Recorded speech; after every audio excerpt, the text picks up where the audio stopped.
Welcome to mega debate. నా పేరు రహీం. ఈరోజు ఆంధ్రప్రదేశ్ అసెంబ్లీ సమావేశాలు ప్రారంభమయ్యాయి.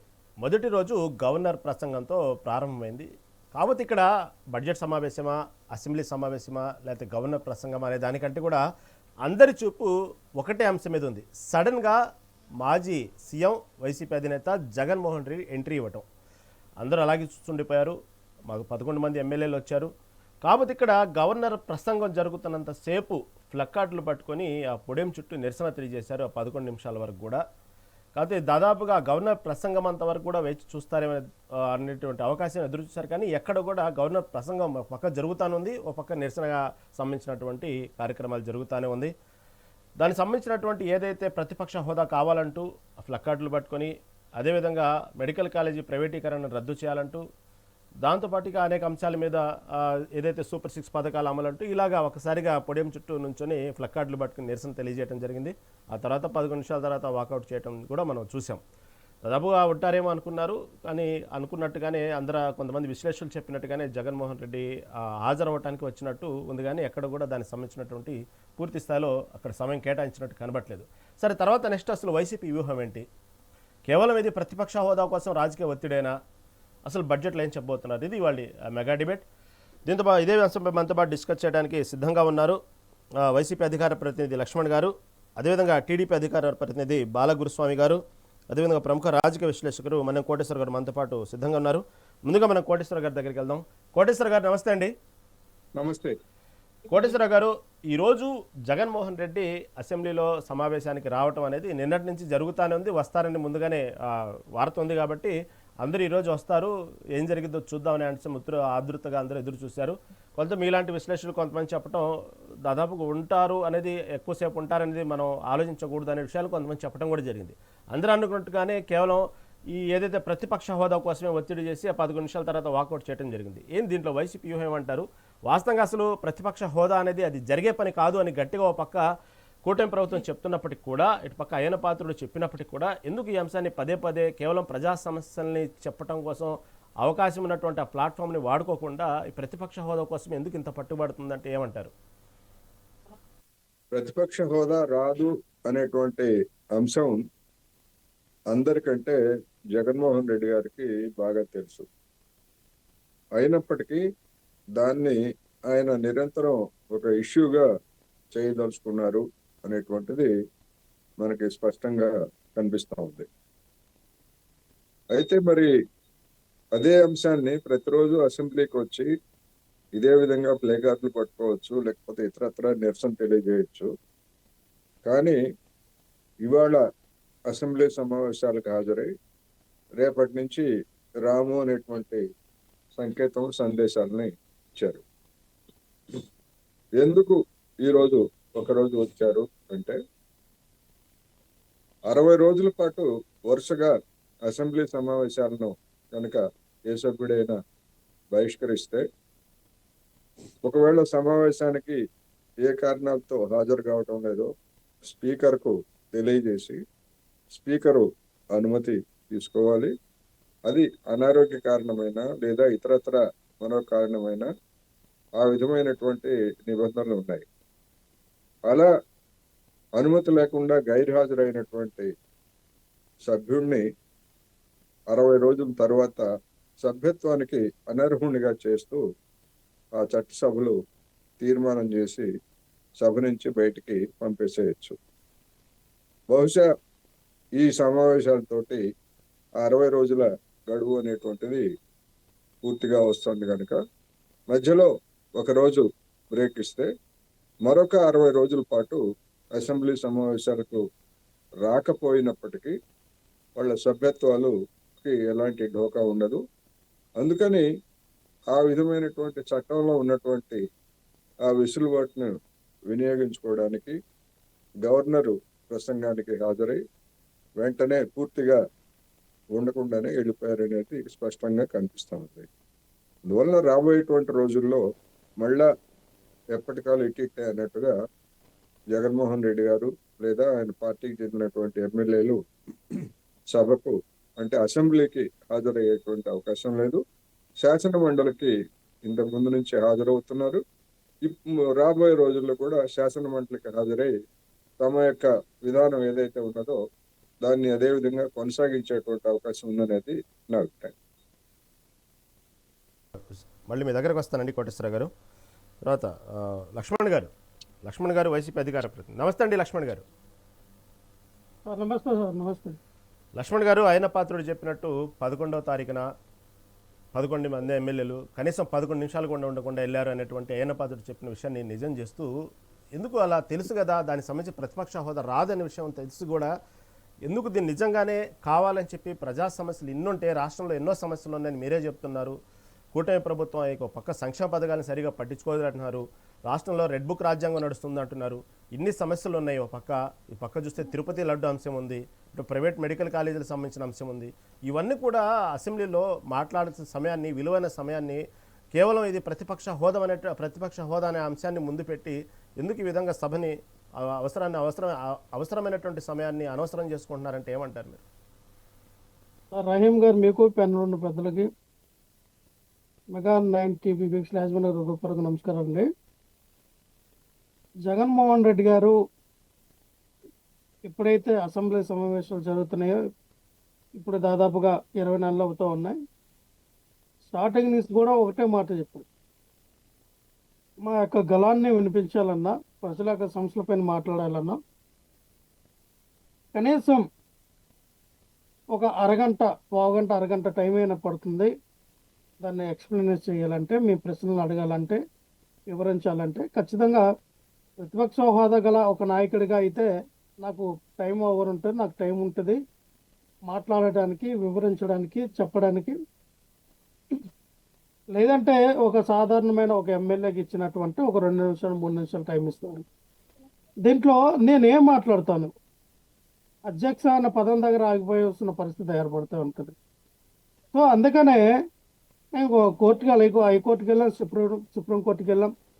సుప్రీంకోర్టు వారు కూడా నోటీసులు కూడా ఇవ్వడం జరిగింది. మీరు ఎందుకని ప్రతిపక్ష హోదా ఇవ్వకపోవడం గల కారణాలు ఏంటి, ఎందుకని మీరు ఇవ్వట్లేదంటే దాని గురించి ఇంతవరకు కూడా వాళ్ళు కనీసం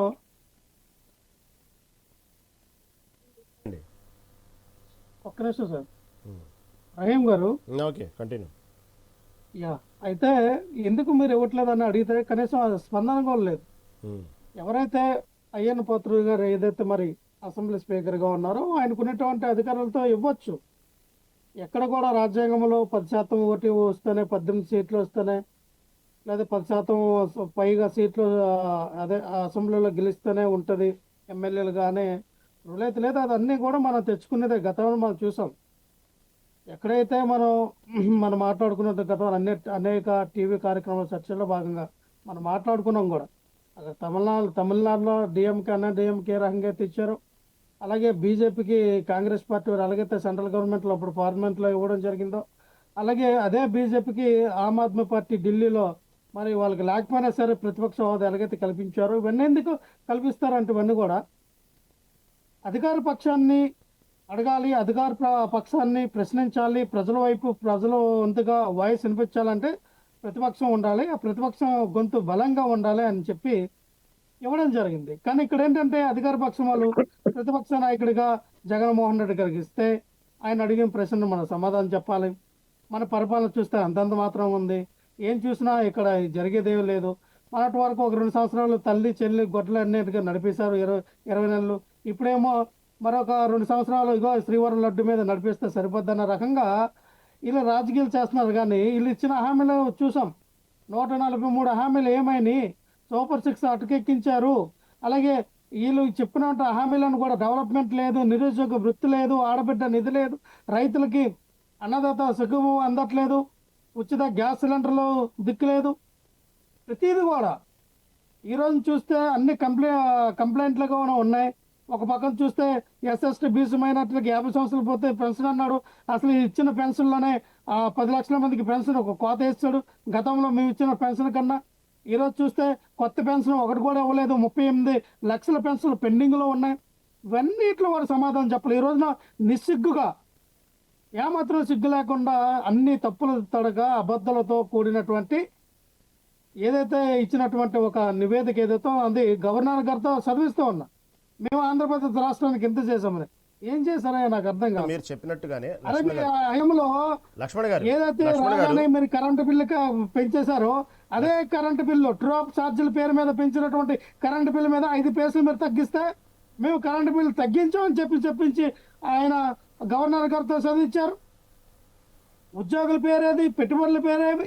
ఒక పక్కనేమో రెవెన్యూ లోటు దిగజారిపోయింది, రెవెన్యూ లోటు పరంగా ద్రవ్యలోప్యం లేదు, అదే ఒక ఆర్థిక సంక్షోభం కనబడుతూ ఉంది.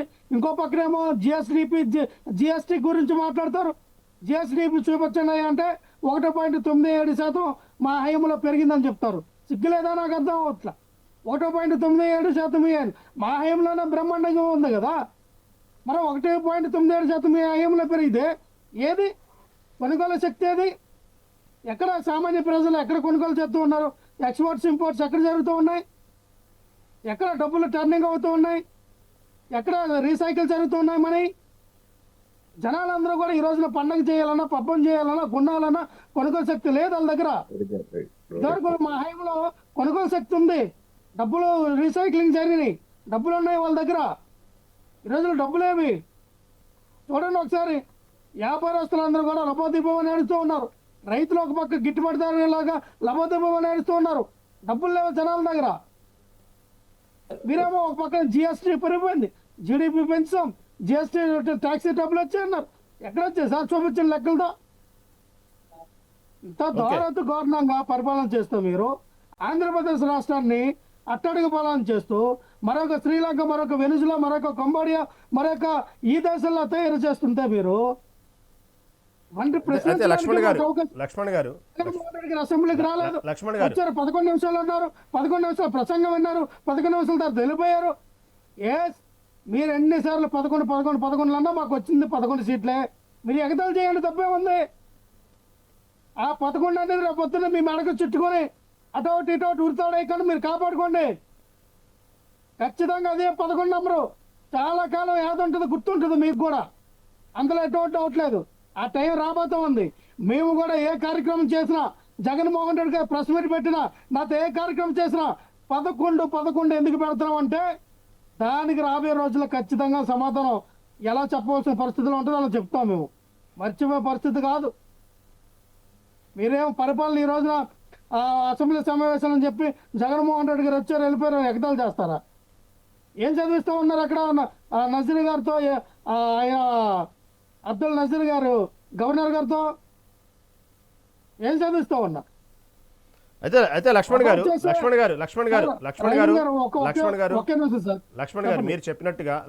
మీరు చెప్పినట్టుగానే ఏదైతే అధ్యక్ష అనే లోపే మైక్ కట్ చేయాల్సి వస్తే ఏ ప్రతిపక్షంలో ఉన్నంగా కట్ చేయలేరా? వాళ్ళు ప్రతిపక్ష హోదా ఉంటే చేయాలనుకుంటే ఆ టైంలో కూడా కట్ చేయలేరా?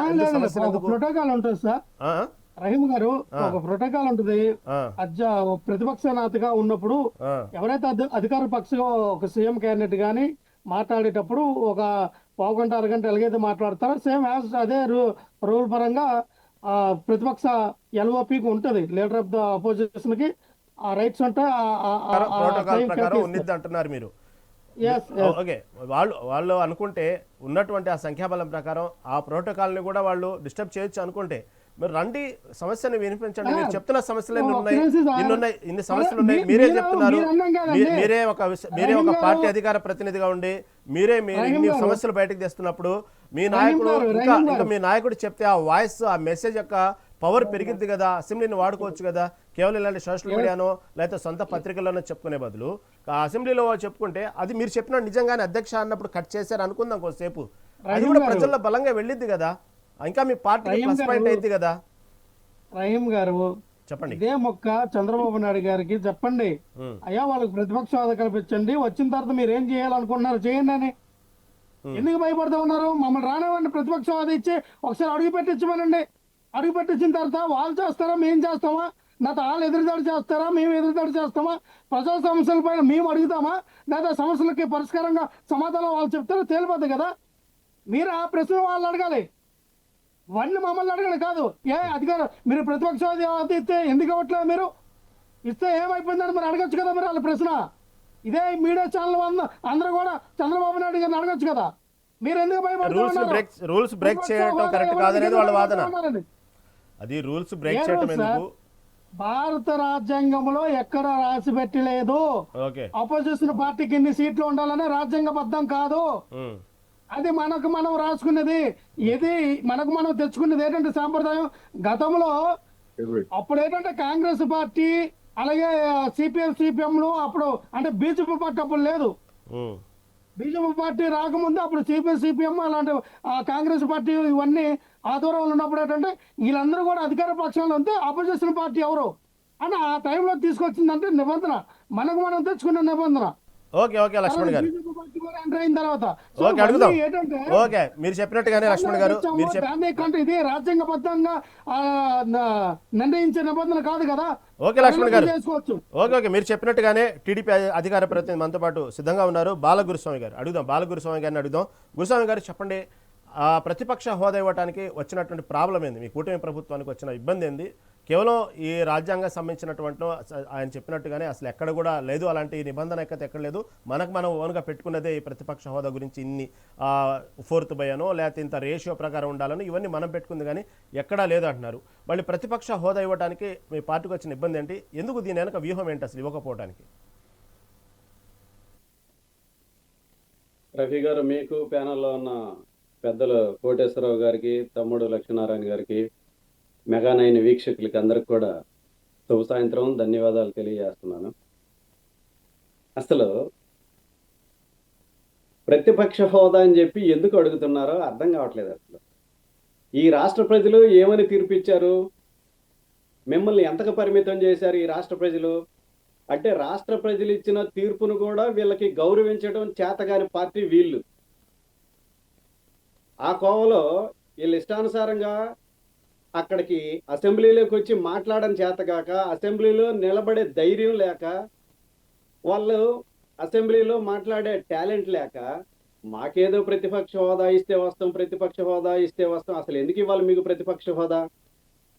ఎందుకు ఇవ్వాలి? ఈ రాష్ట్ర ప్రజలు ఒక తీర్పు ఇచ్చారు. రాష్ట్ర ప్రజలు ఇచ్చిన తీర్పును గౌరవించాల్సిన అవసరం ఉందా లేదా అని చెప్పి నేను మీ ద్వారా ప్రశ్నిస్తున్నాను ఈ వైసీపీ పార్టీని.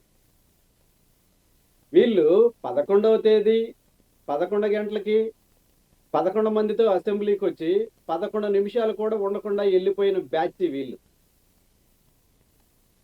గవర్నర్ గారు ప్రసంగం జరుగుతూ ఉంటే ఆ ప్రసంగాన్ని కూడా వినకుండా, ఆ ప్రసంగానికి గవర్నర్ గారికి విలువ ఇవ్వకుండా వీళ్ళు ఇష్టం వచ్చినట్లు ప్లకార్డులు తీసుకొని పోడియం ముందుకు వచ్చేసి నిలబడి వీళ్ళు ప్లకార్డులు పట్టుకొని అరిసి వాళ్ళు బయటికి వెళ్ళిపోయారు. అంటే గవర్నర్ గారి మీద కూడా వీళ్ళకి గౌరవం లేదు, వీళ్ళకి రాజకీయ పార్టీ నడిపే నైతిక హక్కు లేదు, వీళ్ళకి రాజకీయాలే చేతకావు. వైసీపీ అంటే అది ఒక పబ్లిక్ లిమిటెడ్ కంపెనీ, అండర్లైన్ చేసుకోండి. వీళ్ళకి రాజకీయాలు చేతకావు, రాజకీయాలు చేయరు. ప్రతిపక్ష హోదాలో ఉన్నప్పుడు వీళ్ళు అసెంబ్లీకి వచ్చి మాట్లాడితే రాష్ట్ర జనాలందరూ కూడా మిమ్మల్ని అప్రిషియేట్ చేస్తారు. వీళ్ళకి బలం లేకపోయినా 11 మంది ఉన్నా కూడా అసెంబ్లీకి వచ్చి వీళ్ళు పోరాడుతున్నారని చెప్పి రాష్ట్ర ప్రజలు అనుకోవాలి. మీరేంది ఏదో చిప్ప తీసుకొని బొచ్చు పట్టుకొని అడుక్కున్నట్టు రాష్ట్ర ప్రజలు మీకు ప్రతిపక్ష హోదా ఇవ్వకపోయినా కూడా మాకు ప్రతిపక్ష హోదా ఇస్తే వస్తాం, మాకు టైం ఉంటది. అసలు మీరు వచ్చి మాట్లాడి చూస్తే కదా అసెంబ్లీలో మీకు మైక్ కట్ చేస్తారా ఇస్తారా అనేది మీరు వచ్చి నిలబడితే కదా తెలుసుద్ది. మీ గొంతు నొక్కే ప్రయత్నం చేసినా, మీకు మైక్ కట్ చేసే ప్రయత్నం చేసినా కూడా ఈ రాష్ట్ర ప్రజలందరూ చూస్తూ ఉంటారు కదా. తెలుగుదేశానికి అధికారం ఇస్తే వీళ్ళు అడ్మినిస్ట్రేషన్ పరిపాలన అనేది ఏ విధంగా చేస్తున్నారు అని చెప్పి రాష్ట్ర ప్రజలందరూ చూస్తారు కదా. అవన్నీ వదిలేసి ఏవేవో మాట్లాడతారు. సూపర్ 6 అంటున్నారు, 143 హామీలు అంటున్నారు, పెన్షన్లు లేదంటున్నారు. 2000 4000కి పెంచి 1వ తేదీ హాలిడే వస్తే ముందు రోజే పెన్షన్స్ మరి ఇంటికి వెళ్ళి పంచుతున్నాం. ఈ కళ్ళు లేని కబోదులకి ఏం చూస్తున్నారని చెప్పి నేను ప్రశ్నిస్తా ఉన్నాను. వీళ్ళ మాట తీరు, వీళ్ళ ప్రవర్తన, వీళ్ళు చేసే రాజకీయాలు అన్ని కూడా ఎప్పుడు తప్పుదోవ పట్టించే విధంగానే వీళ్ళ రాజకీయాలు ఉంటున్నాయి. వీళ్ళు తిరుపతి లడ్డు మొత్తం కూడా రకరకాల ఆయిల్స్ తోటి, జంతు కొవ్వులతోటి వీళ్ళు సర్వనాశనం చేసి సిట్టు దర్యాప్తులో గురుస్వామి గారు మీరు చెప్పినట్టు పెన్షన్లు ఆ రోజు ఆదివారం వస్తే ముందు రోజే ఇస్తున్నామంటున్నారు. ఇటుపక్క వైసీపీ చూస్తే ఏదైతే సూపర్ సిక్స్లో ఈ పథకాల్లో ఇవ్వటానికి ప్రచారం చేసుకుంటున్నారు, కానీ భారీగా కోతలు ఉన్నాయి. ఇందాక కూడా చూసాం, వైసీపీ అధికార ప్రతినిధి చెప్పారు దాదాపు 38 లక్షల వరకు కూడా కోత పెట్టారు పెన్షన్లు ఇచ్చినటువంటి వాళ్ళు అంటున్నారు. నిజంగానే ప్రచార ఆర్భాటాలేనా, తెర వెనుక కోతలు బాగా జరుగుతున్నాయా అంటే ఏమంటారు? కోతలు అనేది ఎక్కడ జరగలేదు. ఈ వైసీపీ ప్రభుత్వం వచ్చిన తర్వాతే 4 వీలర్స్ ఉన్న వాళ్ళందరికీ కోత కోసారు.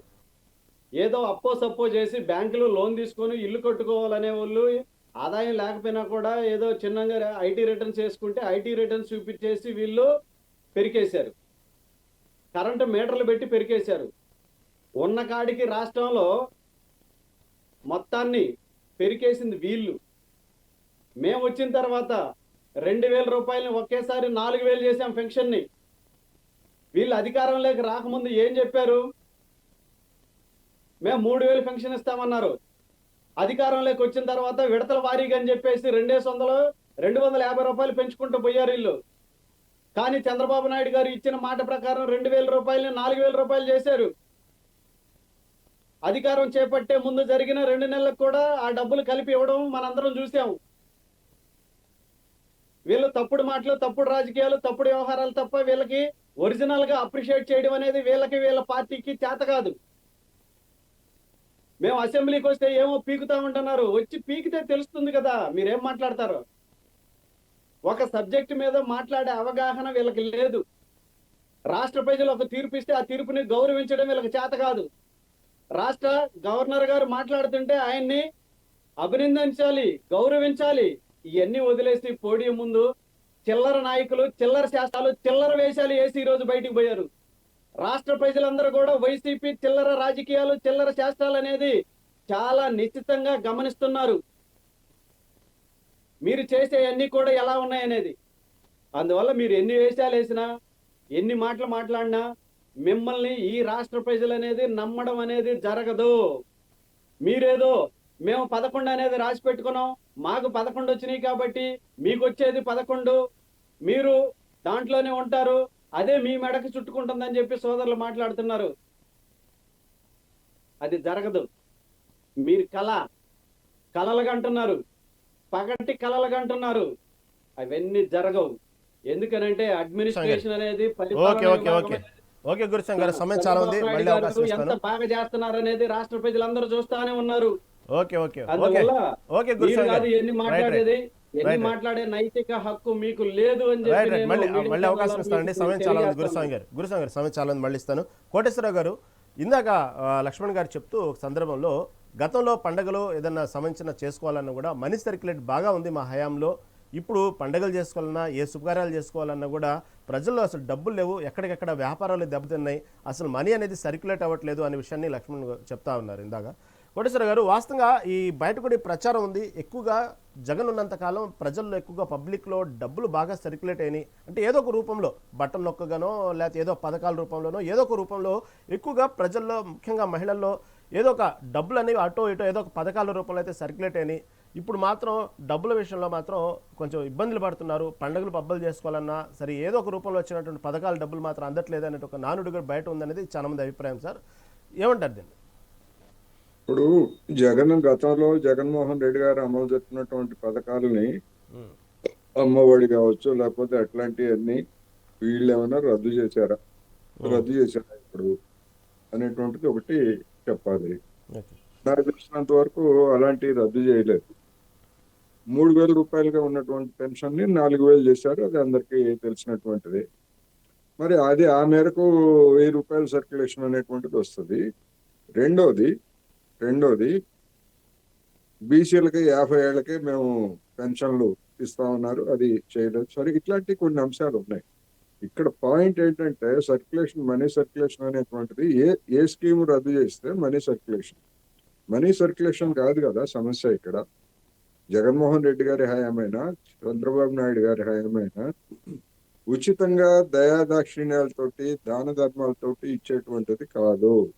ఒక హక్కుగా ఉపాధి, మేము పని చేస్తాం మాకు వేతనం ఇవ్వండి, లేదా మేము పని చేస్తాం మాకు ఉపాధి చూపండి అనేటువంటి హక్కుగా శ్రామికులు ఎవరైనా కానీ హక్కుగా అడుగుతారు తప్ప బిచ్చంగా తీసుకోవడానికి ఎవరు ఆత్మగౌరవం ఒప్పుకోరు.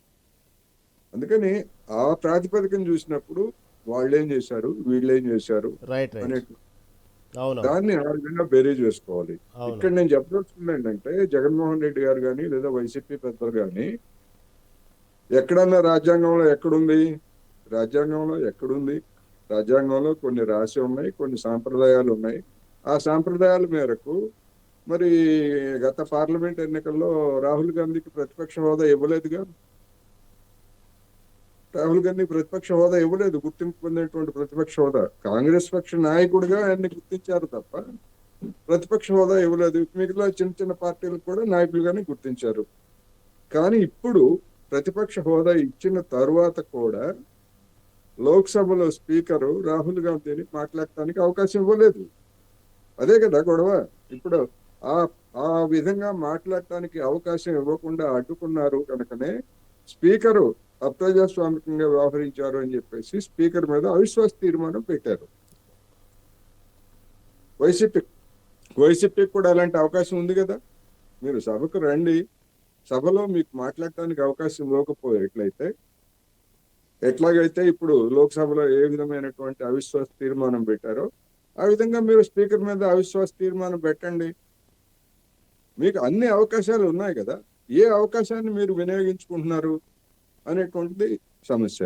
రెండోది, గత అసెంబ్లీ సమావేశాల్లో గుర్తింపు పొందినటువంటి ప్రతిపక్షం ఉన్నప్పటికీ సిపిఎం, సిపిఐ లాంటి పార్టీలకి 1 సీటు ఉన్నా లేదా 5 సీట్లున్నా 10 సీట్లున్నా గుర్తింపు పొందినటువంటి హోదా లేకపోయినా కానీ అసెంబ్లీలో జరిగేటువంటి ప్రతి చర్చలో, ప్రతి అంశంలో సిపిఎం అభిప్రాయం ఏంటి, లేదా సిపిఐ అభిప్రాయం ఏంటి, లేదా బీజేపీ అభిప్రాయం ఏంటి అనేటువంటి అభిప్రాయాన్ని ఆ పార్టీలకు చెందినటువంటి నాయకులుగా ఎవరైతే గుర్తింపు అంటే నియమిస్తారో వాళ్ళు అడిగేవాళ్ళు స్పీకరు.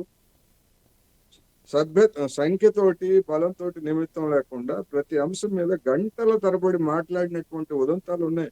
కావాలంటే వైసీపీ నాయకుల్ని లైబ్రరీలు ఉన్నాయి, అసెంబ్లీ లైబ్రరీలు ఉన్నాయి, ఎవరెంతసేపు మాట్లాడారో, ఎవరికి ఎంత సమయం ఇచ్చారో. అటువంటి సాంప్రదాయాన్ని మీరు పాటించండి అని చెప్పేసి స్పీకర్ మీద డిమాండ్ చేయవచ్చు.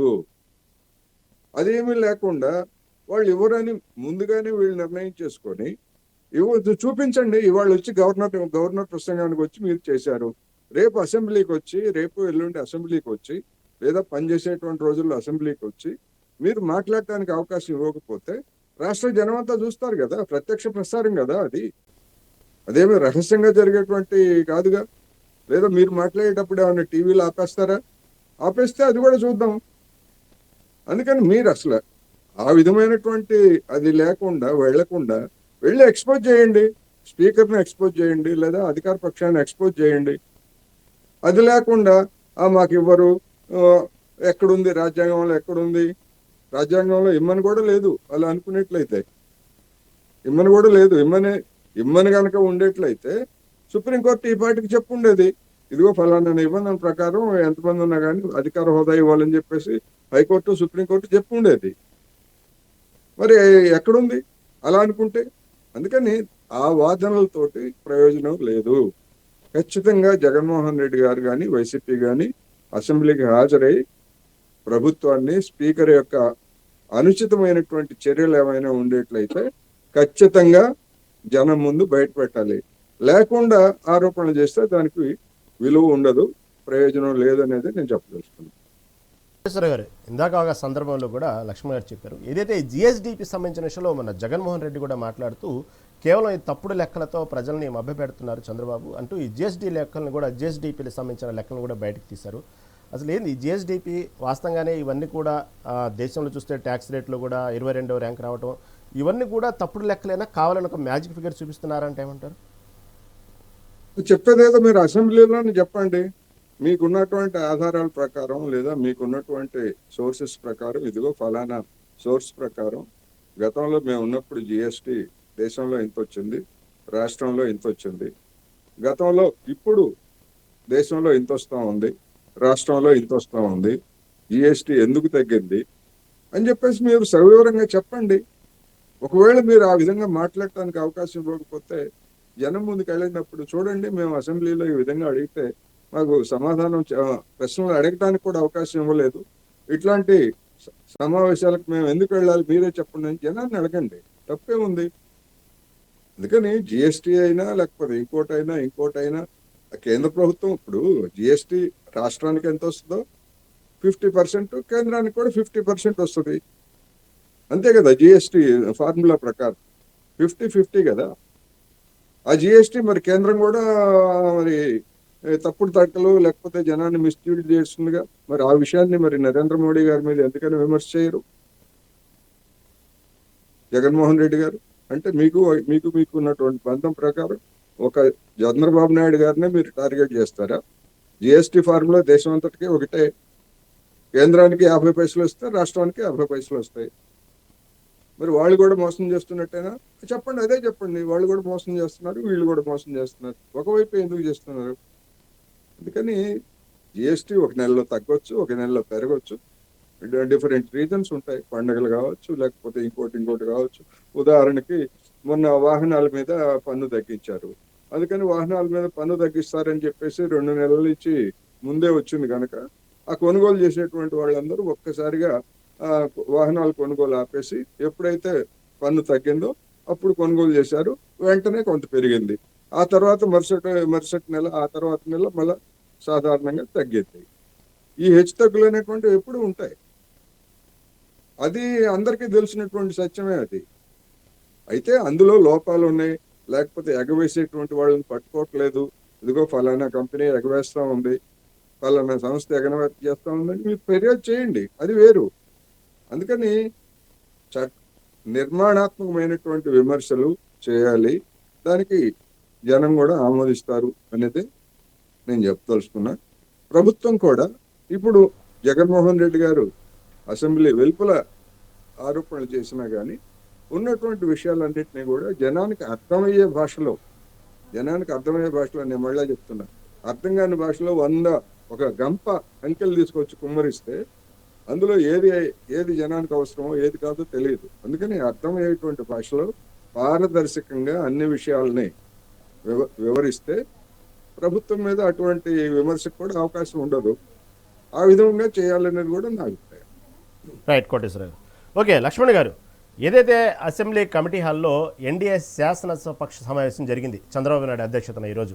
ఆ సందర్భంగా డిప్యూటీ సీఎం పవన్ కళ్యాణ్ ఈ వైసీపీ రాజకీయంగా మతాన్ని వాడుకుంటుంది కాబట్టి 3 పార్టీలు చాలా అప్రమత్తంగా ఉండండి, సభల్లో ఈ అంశాన్ని లేవనెత్తండి అంటూ అన్నారు.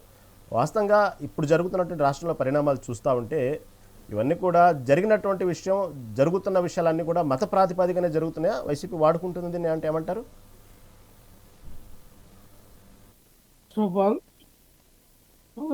సోదరు ఇందాక లేదా వైఎస్ఆర్ పార్టీ గురించి ఏదో కామెంట్ చేశారు. మేము అలాంటి కామెంట్ చాలా చేయగలం. టీడీపీ అంటే తెలుగు దొంగల పార్టీ అని, తినుకో దోసుకో పంచుకో పార్టీ అని మేము కూడా అనగలం. అడ్మిషన్ ఇవ్వడానికి ఏముంది, 1,00,000 ఇవ్వచ్చు, అర్థమైందా? ఇంకా చెప్పమంటే 100 లక్షలు చెప్పగలం, బోల్డ్ చెప్పొచ్చు. సో అందుకని మనకు అది కాదు కదా కాన్సెప్ట్. మనం అబ్రివేషన్ చెప్పుకోవడానికి రాలే డిబేట్లకి. ప్రజలు ఉపయోగపడేలా మాట్లాడదాం, లేదా కాసేపు ఇలాంటివి వాదించుకోవడం అన్నది తప్పులేదు. నేనేమంటానంటే రహీం గారు, జనసేన పార్టీ అధ్యక్షుడు పవన్ కళ్యాణ్, ఈ పవన్ కళ్యాణ్ అనే వ్యక్తి అసలు నేను సనాతన ధర్మాన్ని పరిరక్షించడానికి వచ్చినటువంటి వ్యక్తినని ఒక పార్టీ పెట్టి ఓ పార్టీ అధ్యక్షుడిగా అటువంటి స్టేట్మెంట్ ఇచ్చినప్పుడు ఆయన పార్టీనే బర్తరఫ్ చేయాలి. అసలు ఆయన డిప్యూటీ సీఎంగా, ఒక ఎమ్మెల్యేగా, ఒక మినిస్టర్గా ఉన్నటువంటి వ్యక్తి నేను సనాతన ధర్మ పరిరక్షకుడు అన్న స్టేట్మెంట్ హిందువులు రెచ్చగొట్టినప్పుడు ఏదైతే తిరుపతిలో అటువంటి స్టేట్మెంట్ ఇచ్చాడో ఆయన్ని నిజంగానే భారత రాజ్యాంగంలో చట్టాలను వినియోగించడం అసలు అర్హుడు కాదు. ఒక రాజకీయ నాయకుడు ఏ కులానికో, మతానికో, ప్రాంతానికో సంబంధించిన వ్యక్తి కాదు.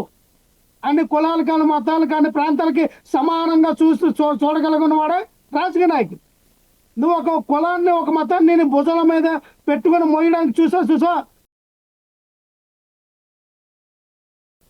ఆయన చెప్తాడు ఈ రోజున మతాల కోసం రచ్చగొడుతూ ఉన్నాడు, జాగ్రత్తగా ఉన్నాడని.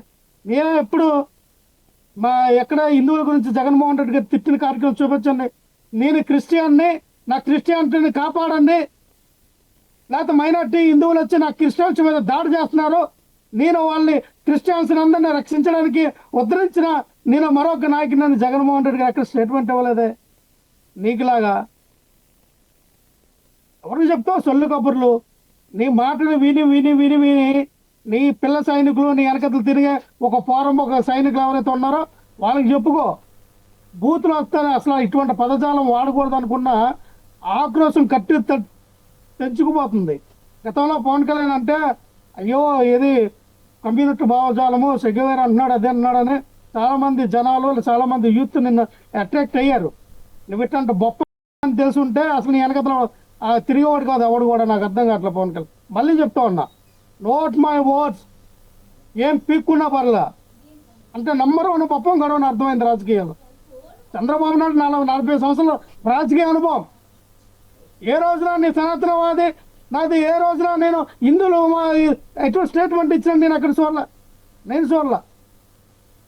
ఈవెన్ అమిత్ షా కానీ, మోడీ గారు కానీ, బీజేపీ పార్టీ శ్రీరాముడిని భుజంలో మోసుకొని, హిందుత్వాన్ని ముందు భుజాలు మోసుకొని, ఆర్ఎస్ఎస్ వీళ్ళందరూ కూడా భుజాలు మోసుకున్న ఇళ్ళలు కూడా మేము హిందూ ధర్మాన్ని కాపాడటానికి పెట్టిన బీజేపీ పార్టీ ఈ భారతదేశాన్ని మేము కాపాడుతాం, హిందూ ధర్మం మాదే అనే స్టేట్మెంట్లు ఇవ్వాల. అంత దౌర్భాగ్యమైన రాజకీయం చేయడానికి రాష్ట్ర రాజకీయాలు ఎలాగొచ్చో నాకు అర్థం కావట్లేదు. కాపాడచ్చు. నీకు నిజంగా అటువంటి విధానం, అటువంటి ఇది ఉంటే నువ్వు ఒక సంఘం పెట్టుకో. విశ్వ హిందూ పరిషత్ వారు ఉన్నారు, విహెచ్పి అని, బజరంగ దళాలు ఉన్నారు, ఆర్ఎస్ఎస్ వాళ్ళు ఉన్నారు, అలాంటి పెట్టుకో, తప్పులేదు. మేమేమో దాని గురించి తప్పనట్లా. నువ్వు ఒక ప్రజానాయకుడిగా, ప్రజాప్రతినిధిగా, ఒక పార్టీ అధ్యక్షుడిగా, ఒక ప్రజానటువంటి అధికారులు ఉన్నటువంటి వ్యక్తివి ఈ రోజున కులాల మధ్య, మతాల మధ్య కుంపటి పెట్టింది ఎవడు? నువ్వో మేమా?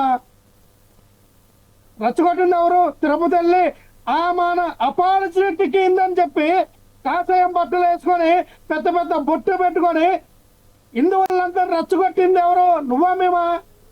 రండి రోడ్డు మీదకి.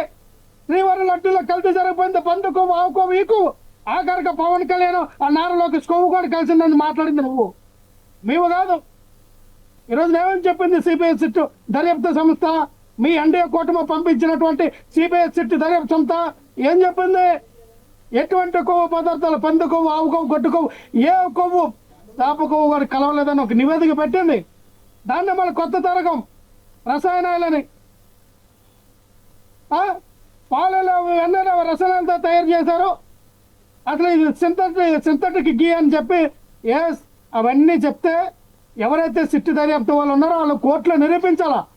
అది పాలు కాదు, వెన్న కాదు, నెయ్యి కాదు అయ్యా సదరు సుప్రీంకోర్టు, హైకోర్టు జడ్జి వారు ఇది సింథటిక్ నెయ్యి పలానా కెమిస్ట్ తయారు చేశాడు, పలానా 500 నుంచి 1000 లారీలు ట్యాంకులు తీసుకొచ్చినటువంటి పామాయిల్ కానీ, లేదంటే ఇతరత్ర వీళ్ళు చెప్పింది బాత్రూంలో కలిపి వీళ్ళు పిండా కూడా కలిపారు, ఏదన్నా అవన్నీ కూడా కలిపి ఆ నెయ్యి తయారు చేశారని వీళ్ళు నిర్ధారణ, వీళ్ళ దగ్గర ఉన్నటువంటి డాక్యుమెంట్లు కోర్టు వరకు చెప్పి కోర్టు ఆదేశించి అప్పుడు జడ్జిమెంట్ ఇస్తే అప్పుడు రసాయనాలు కలిసి అని చెప్తారు కదా.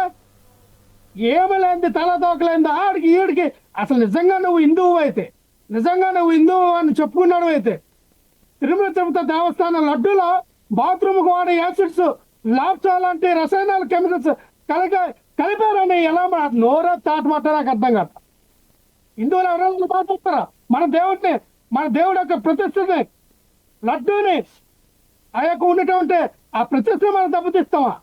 ప్రపంచవ్యాప్తంగా ఉన్నటువంటి కలియుగ దైవమైనటువంటి వెంకటేశ్వర స్వామి యొక్క భక్తి భావజాలని హిందువుల యొక్క భక్తి భావజాలతో ఆడుకుంటావా? ఏ హిందువుగా నాకు తెలిసే ఇటువంటి మాట్లాడరు. బాత్రూమ్ కలిపిన వాడారు, కెమికల్ ఇంకోటికి వాడారు. ఇంకో ఏంటి? నువ్వు హిందువు కాదు, ఆ దేవుడు ఏం చేయలే, ఏదైనా మనకు నచ్చినట్టు ఊగిసినా పర్లేదులే అని అనుకుని ఊగిస్తున్నారు కాబట్టి నువ్వు కూడా నాస్తికుడే, ఆ చంద్రబాబు నాస్తికుడే, మీరు నాస్తికులే కదా. మీ ఇంట్లో అందరూ మీ అన్న వచ్చామో అసలు దేవుడు లేడు, దెయ్యం లేడు, ఆ చిన్నపిల్లలు చెప్తే కన్ఫ్యూజ్ అయిపోతారని చిరంజీవి అంటారు. అసలు దేవుడు అనే వాళ్ళు లేడు, మనం సృష్టించాము, అదంతా మన కన్వీనియన్స్ కోసం నాగేంద్రబాబు అంటారు. అసలు దేవుడే నమ్మడం, దేవుడికి ఊరేయాలి, దేవుడు అహంకారం, దేవుడు సెల్ఫీస్ దేవుడు అలాంటి ట్వీట్లు పెట్టి వేధించిందే నాగేంద్రబాబు. నువ్వేమన్నా మా నాన్నేమో మా అమ్మ వెంకటేశ్వరరావు ఒక పట్టణం దగ్గర దీపం ఆరాధనకు పెడితే మా నాన్న సిగరెట్ కాల్చేవాడు, దాని మీద దెయ్యం లేదు అన్నాడు. ఏం మాట్లాడుతావు? నీ భార్య ఏమో క్రిస్టియన్, 3 విడాకులు 3 పెళ్ళిళ్ళు చేసుకున్నావు. నీ పక్కన మీ చంద్రబాబు నాయుడు మీ ఓకే ఓకే లక్ష్మణ్ గారు, ఓకే టాపిక్ డైవర్ట్ అవుతుంది. ఓకే లక్ష్మణ్ గారు, ఓకే అయిపోతారు. ఒకే మాట పక్కన పెట్టుకొని ఒక రాత్రి సీఎము అయినా ఏమన్నా సనాతన ధర్మంలో విడాకులు తీసుకున్నాను ఆయన ఈ సనాతనవాది ఆయన కదా అన్నాడు, చంద్రబాబు కదా అన్నాడు. నిన్న సిగ్గులేదా మీకు? సిగ్గుండాలి మీకు? రైట్ లక్ష్మణ్ గారు, ఓకే రాజకీయం చేసింది పెద్ద మనిషి కదా. టాపిక్ డైవర్ట్ అవుతుంది. అయిపోయింది. ఒక్క నిమిషం సార్, మీరు అడిగిందని చెప్తాను. నన్ను గెలిపించండి, 2 చోట్ల నేను ఓడిపోయాను, నేను గెలవలేను ఒంటరికి వస్తే అని చెప్పి మీకు ప్రాంతీయ బాధం లేదు, ఏ బాధం లేదు, కనీసం కుల భావన తెచ్చుకుని నాకు ఓట్లేసి గెలిపించండి మహాప్రభు అని అడుక్కొని దేక్కున్నా మమ్మల్ని అంటావంటే నువ్వు అడుక్కున్నావు కదా. లక్ష్మణ్ గారు, లక్ష్మణ్ గారు టాపిక్ డైవర్ట్ అవుతుంది. లక్ష్మణ్ గారు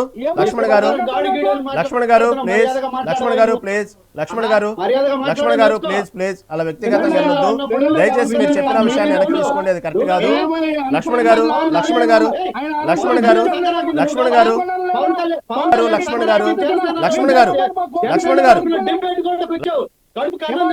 గురుస్వామి గారు ఉండండి, ఒక్క నిమిషం ఉండండి. గురుస్వామి గారు లక్ష్మణ్ గారు మీరు అనేక ఛానళ్లకు లక్ష్మణ్ గారు మాట వినండి. లక్ష్మణ్ గారు ప్లీజ్ లక్ష్మణ్ గారు మాట వినండి. లక్ష్మణ్ గారు ప్లీజ్ మాట వినండి. గురుస్వామి గారు మీరు ఉండండి. గురుస్వామి గారు ఉండండి. జనసేనలో పనిచేసేటప్పుడు అధినేత ఎలా అంటాడు నీకు తెలీదా? గురుస్వామి గారు ఉండండి. నేను మాట్లాడతాను. గురుస్వామి గారు నేను ఒక నిమిషం మాట్లాడతాను. గురుస్వామి గారు ఒక నిమిషం నేను మాట్లాడతాను. గురుస్వామి గారు ఒక నిమిషం. లక్ష్మణ్ గారు మీరు అనే లక్ష్మణ్ గారు గురుస్వామి గారు మీరు ఉండండి. గురుస్వామి గారు మీరు కూల్ అవ్వండి, నేను మాట్లాడతాను. లక్ష్మణ్ గారు గురుస్వామి గారు ఒక నిమిషం. గురుస్వామి గారు ఒక నిమిషం అండి. గురుస్వామి గారు ఒక నిమిషం.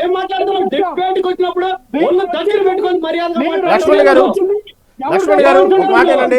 లక్ష్మణ్ గారు మాట వినండి ప్లీజ్. లక్ష్మణ్ గారు గురుస్వామి గారు మీరు అన్నాగండి. గురుస్వామి గారు మీరు ఆగండి, చెప్తాను మాట్లాడుతున్న విషయం. గురుస్వామి గారు ఒక నిమిషం మీరు ఆగండి, నేను మాట్లాడతా. గురుస్వామి గారు ఒక నిమిషం మీరు ఆగండి, నేను మాట్లాడతా. గురుస్వామి గారు ఒక నిమిషం నేను మాట్లాడతా. గురుస్వామి గారు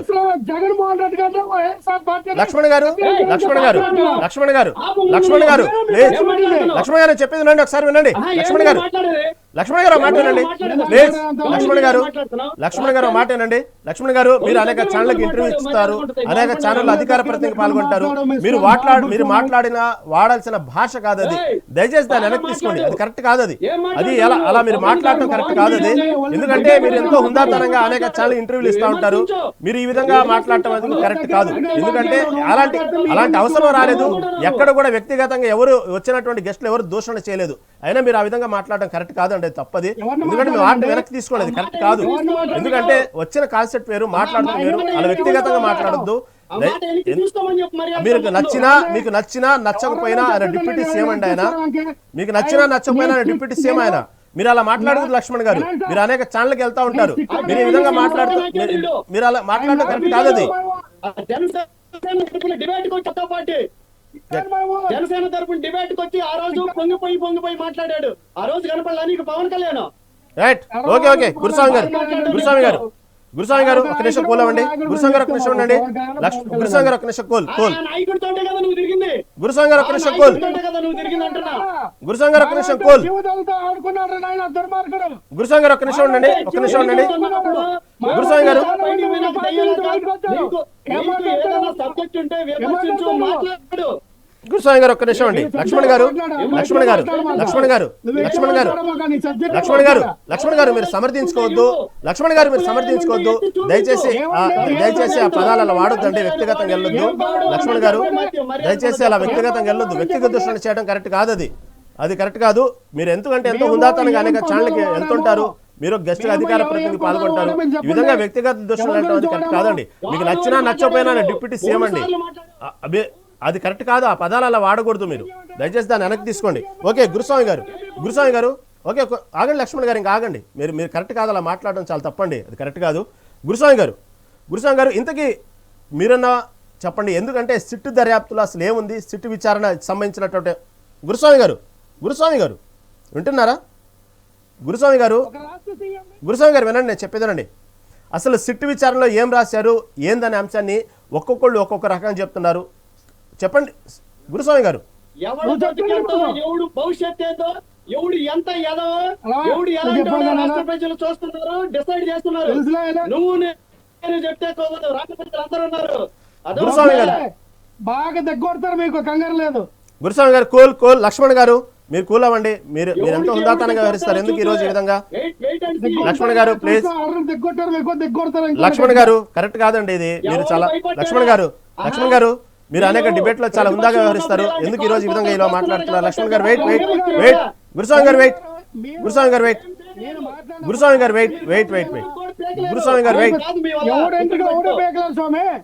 లక్ష్మణ్ గారు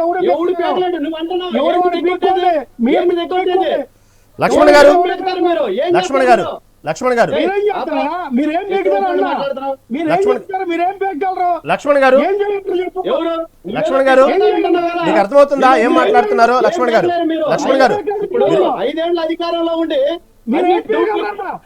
లక్ష్మణ్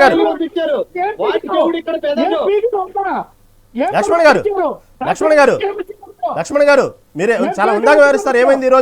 ఏమైంది ఈ రోజు మీకు? ఎందుకు ఇలా మాట్లాడుతున్నారు? దయచేసి కూల్ ఆగండి. ఇప్పటికే చాలా ఇదేందండి. కూల్ అండి లక్ష్మణ్ గారు, దయచేసి ప్లీజ్ కూల్. డిబేట్ సాగనివ్వండి దయచేసి. లక్ష్మణ్ గారు ప్లీజ్ ఇంకా ఆపండి. గురుస్వామి గారు మీరు కూడా కూల్ అండి. గురుస్వామి గారు కూల్. లక్ష్మణ్ గారు మీరు ఎంత హుందాగా వ్యవహరిస్తారు, ఏమైంది ఈ రోజు? ఉండండి గురుస్వామి గారు. ఓకే మాట వినండి. ఏదైతే సిట్ సంబంధించినటువంటి విచారణలో లడ్డు విషయంలో అనేక మంది అనేక రకాలు చెప్తున్నారు. ఒక కేంద్ర ఏదైతే దర్యాప్తు సంస్థ సిట్ ఇచ్చిందో, ఒకైతే రాష్ట్ర ప్రభుత్వం పర్సనల్గా పెట్టుకున్న సిట్ దర్యాప్తు సంస్థ ఒక రకంగా, ఇవన్నీ అనేక రకాలుగా ఉన్నప్పటికీ ఫైనల్గా మీ పార్టీ చెప్పేటువంటి అంశం ఏదైతే ఉందో దాంట్లో క్లియర్గా కల్తీ జరిగింది అనే విషయాన్ని కూటమి ప్రభుత్వం చెప్తుంది. గతంలో చూస్తే కొవ్వు కలిసిందన్నారు, ఇప్పుడు చూస్తే కెమికల్ కలిసిందన్నారు, మళ్ళీ చూస్తే హార్పిక్ కలిసిందన్నారు. అసలు కొవ్వా, కెమికలా, హార్పికా, ఏది క్లారిటీ ఉంది? అసలు మీ విచారణ లేని తేలింది కాదు, ఏదో ఒకటి కల్తీ అయితే మాత్రం జరిగింది ఖచ్చితంగా అనే అభిప్రాయాన్ని అయితే సిట్ విచారణలో తేలింది. ఏమంటారు ఫైనల్గా? దయచేసి లక్ష్మణ్ గారు మీరు ఇన్వాల్వ్ అవ్వద్దు. మీరు మాట్లాడిన చెప్పి ఎవరు ఇన్వాల్వ్ అవ్వలేదు, మీరు దయచేసి మాట్లాడద్దు. గురుస్వామి గారు చెప్పండి. ఒక మాట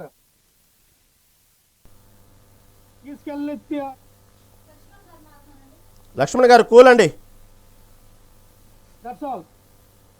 ఓకే రైట్. కోటేశ్వరరావు గారు. గురుస్వామి గారు కంటిన్యూ అండి. గురుస్వామి గారు. రఫీ గారు డిబేట్ పెట్టింది అసెంబ్లీ సమావేశాల మీద పెట్టారు. ఇప్పుడు కెమికల్స్ గురించి మాట్లాడారు. Okay. NDDB national dairy development board తేల్చింది. ఓకే. సిట్ లో తేల్చారు ఏం కలిసింది అనేది. ఎందుకనంటే వేగ్గా మాట్లాడడం, ఎవిడెన్స్ లేకుండా అలా మాట్లాడడం, ప్రూఫ్ లేకుండా మాట్లాడడం అనేది కరెక్ట్ కాదు. రైట్. కరెక్ట్. దర్యాప్తులో ఏం కలిసినాయి ఏందనేది క్లియర్ గా వచ్చింది. లక్ష్మణ్ గారు ప్లీజ్ అండి. లక్ష్మణ్ గారు మీరు కరెక్ట్ కాదు. మీరు ఇప్పటికే లక్ష్మణ్ గారు మీరు చాలా తప్పుగా మాట్లాడారు ఇప్పటికే. లక్ష్మణ్ గారు ప్లీజ్. లక్ష్మణ్ గారు మీరు ఇన్వాల్వ్ అవ్వద్దండి ఇప్పటికే. Okay right. ఓకే కూల్ సరే. ఓకే టాపిక్ వదిలేండి ప్లీజ్. లక్ష్మణ్ గారు ఓకే ఉండండి. గురుస్వామి గారు మీరేదో చెప్పండి. సూపర్ 6 సంబంధించినటువంటి విషయంలో ఇప్పటికే ఆ ప్రభుత్వం సూపర్ 6 చాలా బాగా సక్సెస్ఫుల్గా జరుగుతుంది, అమలు చేస్తున్నాం అంటూ దానికి సంబంధించిన ఉత్సవాలు కూడా చేసుకున్నారు. ఇటు పక్క చూస్తే ప్రతిపక్ష పార్టీ ప్రతి ఆ పథకాల్లో కానివ్వండి, సూపర్ 6 అన్నింటిలో కూడా క్షేత్రస్థాయిలో న్యాయం జరగట్లేదు, భారీ స్థాయిలో కోతలు జరుగుతున్నాయి. అంతకుముందు వైసీపీ ప్రభుత్వం ఉన్నప్పుడు పార్టీలకు అతీతంగా అందరికీ గ్రౌండ్ లెవెల్లో పథకాలు అందిని ఇప్పుడు మాత్రం కేవలం పార్టీలకు సంబంధించిన వాళ్ళకి మాత్రమే పథకాలు అందుతున్నాయంటూ వైసీపీ చెప్తున్నమాట. ఏమంటారు? నేనేం చెప్తానంటే రఫీ గారు, ఆఫ్ ది రికార్డ్ మాటలు వేస్ట్.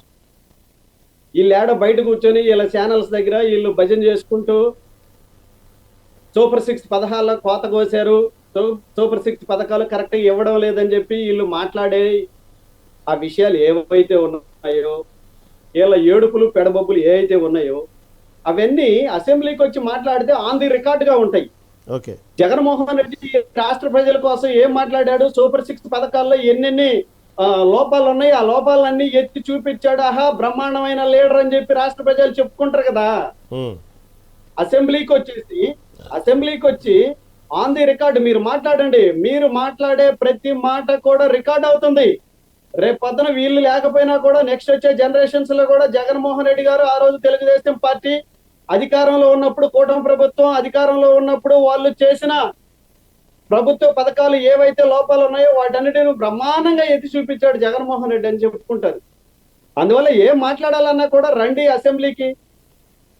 రేపు ఉదయం మేము అసెంబ్లీకి వస్తాము, మేము అసెంబ్లీకి వచ్చి మాట్లాడతామని చెప్పి ప్రకటించే ధైర్యం, కెపాసిటీ వీళ్ళకు ఉందని చెప్పి మీ ద్వారా నేను ప్రశ్నిస్తున్నాను.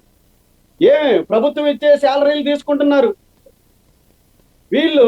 60 రోజులు అసెంబ్లీకి రాకపోతే వేటు పడుతుంది, ఉద్యోగాలు పోతాయని చెప్పి భయంతో ఈ రోజు వచ్చి సంతకాలు పెట్టుకొని అటెండెన్స్ ఆదరేసుకునే దానికి మాత్రమే వీళ్ళు అసెంబ్లీకి వచ్చారు. కానీ ఈ రాష్ట్ర ప్రజలన్నా, ఈ రాష్ట్ర ప్రగతన్నా, ఈ రాష్ట్రం ప్రజలు బాగుపడాలన్నా కూడా వీళ్ళకి ఎలా ఉంటది అని అంటే ఏదోలాగా ఉంటది. అందువల్ల వీళ్ళ జీతాల కోసం, వీళ్ళ ఉద్యోగం, ఎమ్మెల్యే అనే ఉద్యోగం ఊడిపోకుండా ఉండడం కోసం ఈ రోజు అసెంబ్లీకి వచ్చారు, హాజరేసుకున్నారు.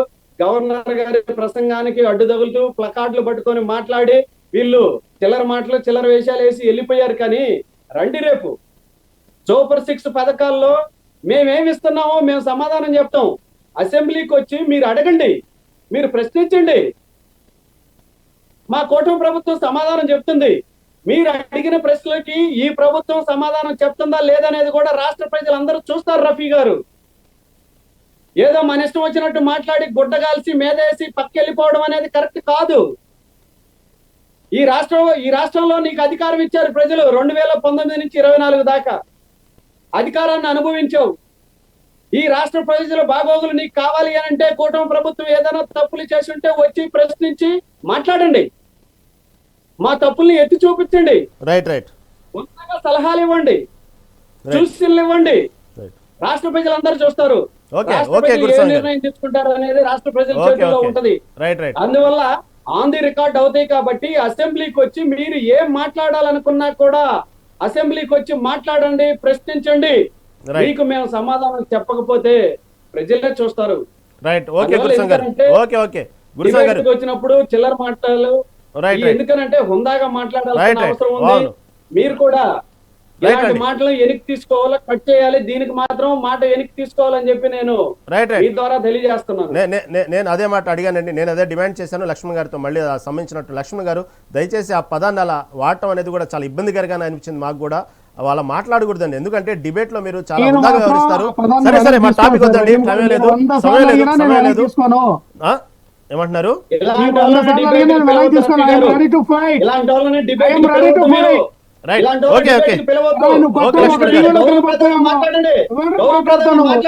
గాడు గీడేంది డిప్యూటీ సీఎం ని పట్టుకొని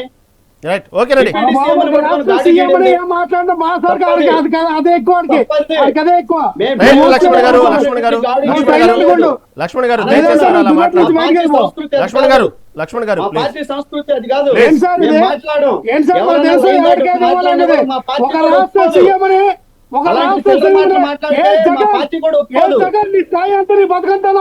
ఇలాంటి గొప్పంగా అక్కడికి వెళ్ళాలండి. లక్ష్మణ్ గారు కోల్ లక్ష్మణ్ గారు స్థాయిలు అనేదానికి గాడు గీడు అనే దానికి చాలా తేడా ఉంది. నీకు ఆ తేడా కూడా తెలియకపోతే ఓకే గురుస్వామి గారు ఉండండి. లక్ష్మణ్ గారు దయచేసి కూల్ అవ్వండి. ఎందుకంటే గతంలో జరిగిన విషయాల్లో మాట్లాడటం అనేది ఇప్పుడు దానికి సంబంధించిన విషయంలో ఎవరు ఎంత మాట్లాడారు, మాట్లాడారు అనేది రాజకీయ నాయకులు మాట్లాడాల్సిన దానికంటే ఎక్కువే మాట్లాడుకున్న సందర్భాలు ఉన్నాయి. వాళ్ళు మాట్లాడగా మనం మాట్లాడడం కాదు సార్. ఒక డిబేట్లో వచ్చినప్పుడు హుందాగా వ్యవహరిస్తుంటాం అనేది కొంచెం మనకు ఇబ్బందిగా, చూసే వాళ్ళు కూడా ఇబ్బందిగా ఉండిద్ది. అటువంటి వ్యాఖ్యలు దయచేసి అనొద్దు. ఎందుకంటే మీరు అనేక ఛానల్ డిబేట్లకు వెళ్తుంటారు, అధికార ప్రతినిధిగా చాలా హుందాగా వ్యవహరిస్తుంటారు. ఎందుకు ఈ రోజు మాత్రం అలా మాట్లాడడం అనేది నిజంగా వాస్తవంగా కొంచెం ఇబ్బందిగా అనిపించింది, బాధ కూడా అనిపించింది. కోటేశ్వరరావు గారు ఏదైతే ఉండండి ప్లీజ్, లక్ష్మణ్ గారు సమయం లేదండి, సమయం లేదు, లక్ష్మణ్ గారు ఉండండి. కోటేశ్వరరావు గారు ఏదైతే వైసీపీ డిమాండ్ చేస్తున్న అంశాల్లో ఏదైతుందో ప్రతిపక్ష హోదా, అదేవిధంగా ప్రైవేట్ మెడికల్ కాలేజీల ప్రైవేటీకరణ రద్దు చేయాలి, దాంతోపాటు సూపర్ 6 పథకాలు అనేది అందాలనే విషయం చెప్పే విషయంలో ప్రభుత్వ మెడికల్ కాలేజీ ప్రైవేటీకరణ అంశం అది జరిగే పని కాదు. పీపీపీ విధానం చాలా ప్రిస్టేజ్గా తీసుకుంది కూటమి ప్రభుత్వం. అంతేవిధంగా ప్రతిపక్ష హోదా అనేది కూడా జరిగేటువంటి విషయం కాదు. ఇవన్నీ జరగని విషయాలు తీసుకొచ్చి తెర ముందుకు అనేది కేవలం ఇది రాజకీయంగానే ఏదో అటెండ్ మీరు అన్నట్టుగానే ముక్కబడిగా ఏదో అటెండ్ అవ్వకపోవడానికి ఇది కారణాలు చూపిస్తూనే బయట ఉందనేది వైసీపీ ప్రభుత్వం బయటే ఉంటుంది, రాకుండా అసెంబ్లీలో అనేది ప్రధానం జరుగుతుంది. వాస్తవంగా ప్రైవేట్ మెడికల్ కాలేజీ ప్రైవేటీకరణ రద్దు అంశం జరిగేదేనా? ఎందుకంటే ప్రభుత్వం ఇప్పటికే పీపీపీ మీద ముందుకు వెళ్తా ఉంది. ఏమంటారు? ఇప్పుడు రైతాంగానికి వ్యతిరేకంగా 3 సాగు చట్టాలను తీసుకొచ్చి ఏడాది పాటు రైతులు ఆందోళన చేసినా గానీ మేము వెనక్కి తగ్గేది లేదు అని చెప్పేసి కేంద్ర ప్రభుత్వం చెప్పింది. చివరికి మరి దేశం మొత్తానికి క్షమాపణలు చెప్పి నరేంద్ర మోడీ గారు ఆ 3 సాగు చట్టాలను వెనక్కి తీసుకున్నారు కదా. అందుకని చేసేటువంటి జనంలో వచ్చేటువంటి రియాక్షన్స్ బట్టి అవి జనానికి సంబంధించినటువంటి సమస్యలు అయితే ఖచ్చితంగా వెనక్కి తగ్గుతారు. జనానికి సంబంధించినటువంటి సమస్యలు కాకపోయేట్లయితే అది మొరటగా ముందుకు పోతారు. మొరటగా ముందుకు పోతే తర్వాత దాని ఫలితాలు, పర్యవసానాలు వాటిని అమలు జరిపినటువంటి వాళ్ళు అనుభవిస్తారనేది నేను ఈ సందర్భంగా చెప్పగలుగుతున్నాను. అందుకని ఏ చట్టం అయినా ఇప్పుడు పీపీపీ అయినా లేకపోతే ఇంకోటైనా మనం తీసుకునేటువంటి వైఖరిని పెట్టే కదా మనం మార్చుకోవడానికి కూడా అవకాశం ఉంటది.